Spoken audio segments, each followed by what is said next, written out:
you mentioned you were following, Formula One or European racing, Grand Prix and such. Tell me how you and Aldo managed to sneak over to Monza to see Ascari and Fangio ride. Well, where the camp was, there was behind a church of San Frediano, and then there was a square, and then there was a garage where they do repairs, but also primarily inside the walls in Lucca, parking.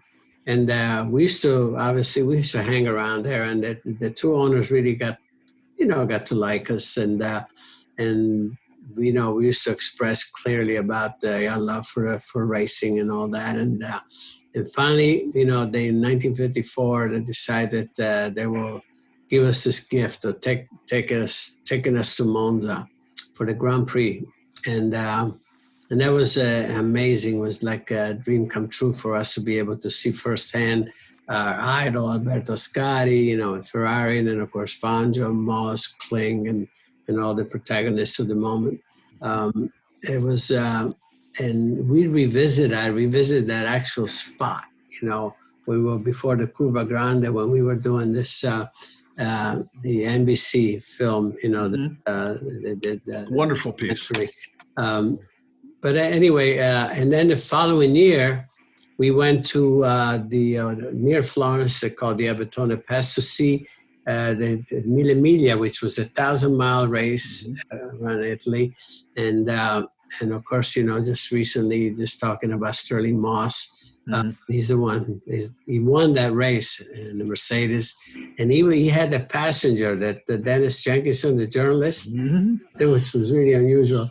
And I remember seeing that, because they just go by, just a blur, and that's it. That's all you see, at that point. But where were you along the route? Where were you at along the route? Do you know? Near Florence. Near Florence, a place they called it the Mountain Pass, Betone Pass, and you could hear them. You could hear the rumble, especially the Mercedes had a really deep, like almost the American muscle car sound, and then all of a sudden you wait to go by. That's it.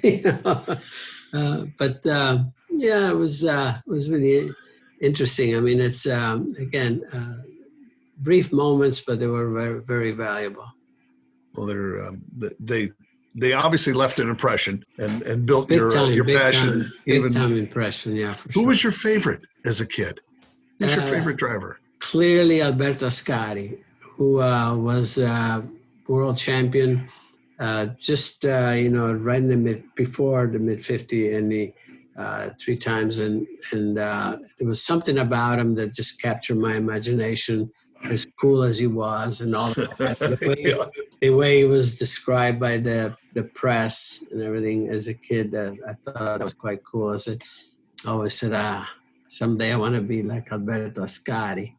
And can you imagine, the honor that I had of presenting him, inducting him in the International Hall of Fame, and of course presented to his son Antonio. Yeah.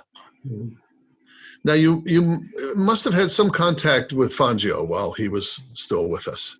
Oh, yes, quite a bit, actually. And as a matter of fact, the one time when I had really an extended conversation was with Fangio and Moss in Argentina in 1977, I think it was. Because up to then I hadn't met him, but it was all, the kid.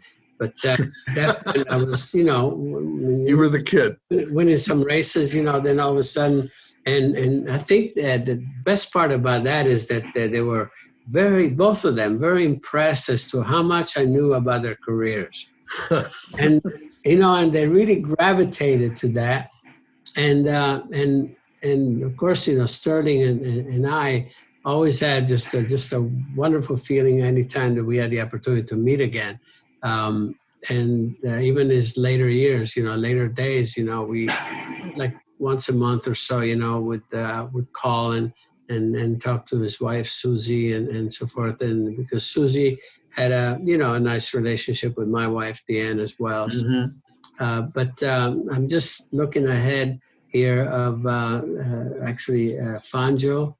And another photo was is Fonjo, was Phil Hill, and John Surtees, on the wall. And that's when we were invited at the 100th anniversary of Mercedes in Stuttgart. And again, just an opportunity to just have some extended conversations and for me to be able to admire this gentleman.